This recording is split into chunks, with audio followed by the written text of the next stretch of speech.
नमस्कार बंधुरा village kitchen ब्लगे सकलके Janai अनेक अनेक वेलकाम। आजकेर रेसिपिते रेखेछि चुनो माछेर बाटी चच्चड़ी।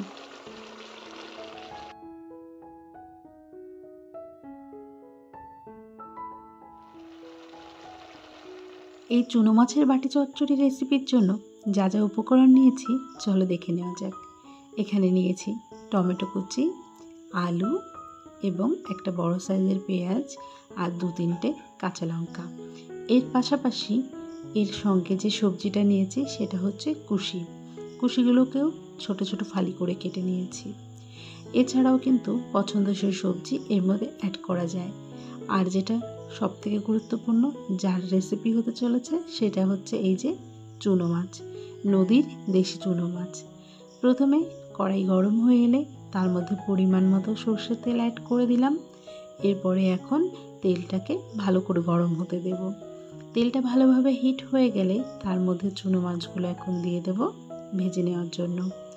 চুনো মাছগুলো ভাজার সময় তেলটা ভালোভাবে গরম হলে চুনো মাছগুলো কিন্তু কড়াইয়ের সঙ্গে লেগেও যাবে না, মাছগুলো গোটা গোটাভাবেই ভাজা হয়ে যাবে।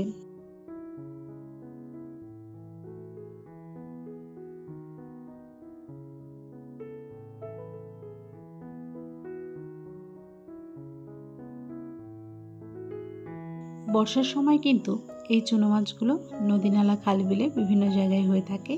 আর যেহেতু টাটকা থাকে মাছগুলো, তার জন্য কিন্তু এই মাছগুলো খেতে খুব সুন্দর লাগে। কথা বলতে বলতে মাছগুলো ভাজা প্রায় হয়ে এসেছে। মাছগুলোর একটা সাইড ভালোভাবে উল্টে দিয়েছিলাম। এখন মাছগুলো সুন্দর করে ভেজে তুলে নেব। তোমরা চাইলে এই বাটি চচ্চড়িতে মাছগুলো না ভেজেও ব্যবহার করতে পারো, কিন্তু মাছগুলো ভেজে যদি ব্যবহার করো তাহলে এর টেস্টটা আরও বেশি আসে। তো তার কারণে মাছগুলো আমি ভেজে নিলাম, ভেজে তুলে নেব।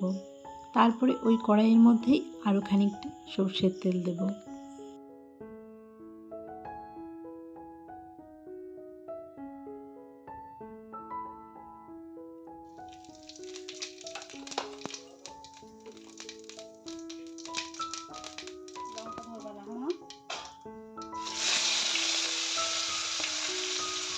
প্রথমে এখানে জিরে ফোড়ন দিয়েছি। জিরে ফোড়ন দেওয়ার পরে কেটে রাখা পেঁয়াজটা দিয়ে দিলাম। পেঁয়াজটাকে এখন একটু ভেজে নেব এই তেলের মধ্যে।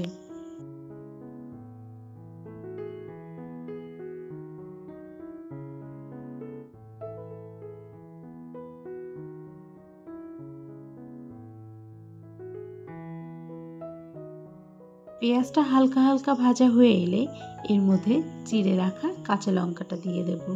কাঁচা লঙ্কা দিয়ে আর একটু নাড়িয়ে নেব।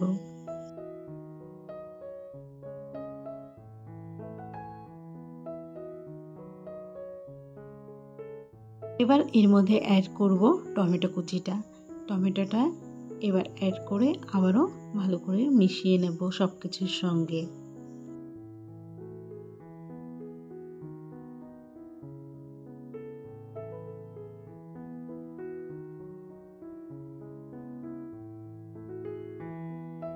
এবার আমি এর মধ্যে অ্যাড করব কেটে রাখা আলুগুলো। আলুগুলোও কিন্তু আমি লম্বা লম্বা সরু সরু ফালি করে কেটে নিয়েছি। এর ফলে কি আলুগুলো তাড়াতাড়ি কিন্তু এই সবজির সঙ্গে মিশে যাবে।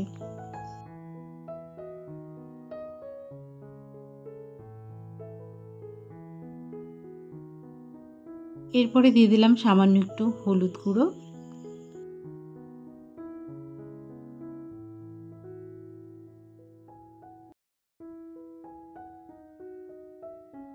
সবশেষে যে সবজিটা রেখেছি সেই সবজিটা এখন দিয়ে দেবো।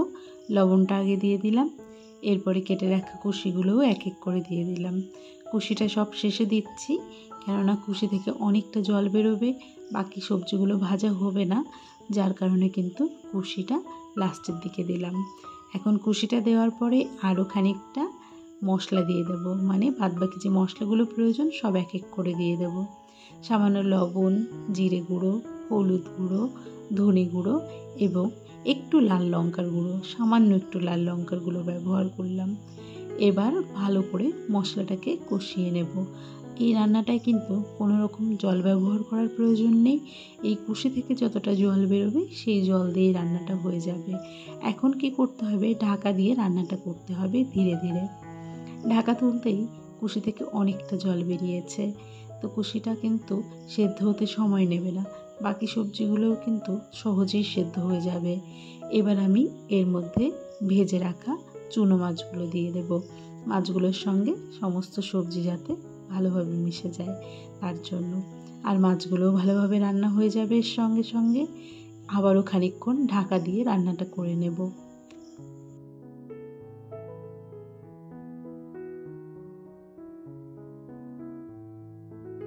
এর মধ্যে কিন্তু আর কোনো রকম মশলা আমি ব্যবহার করব না। এবার এই রান্নাটা কিন্তু প্রায় শেষের দিকে হয়ে এসেছে। সমস্ত সবজি ভালোভাবে সেদ্ধ হয়ে গেছে এবং রান্নাটাও সুন্দরভাবে হয়ে গেছে। তো আমি নামিয়ে নিয়েছি আমার আজকের চুনো মাছের বাটি চচ্চড়ি রেসিপিটা। যেহেতু নাম দিয়েছি বাটি চচ্চড়ি, তার জন্য কিন্তু একটা বাটিতে সার্ভ করেছি। তোমরা সকলেই অবশ্যই বাড়িতে ট্রাই করে দেখবে, আর অবশ্যই গরম ভাতের সঙ্গে এটা খেয়ে দেখবে। দেখবে অপূর্ব স্বাদের এই রান্নাটি তোমাদের একদম মন ছুঁয়ে যাবে। তো আজকের রেসিপিটা কেমন লেগেছে অবশ্যই কমেন্ট করে জানিয়ে যেও।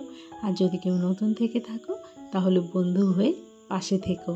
তো যাই হোক, রেসিপিটা নিয়ে আমি তোমাদের সঙ্গে এখানেই বিদায় নিচ্ছি। দেখা হচ্ছে তোমাদের সঙ্গে পরবর্তী রেসিপি নিয়ে। সবাই ততক্ষণ ভালো থাকবে, সুস্থ থাকবে।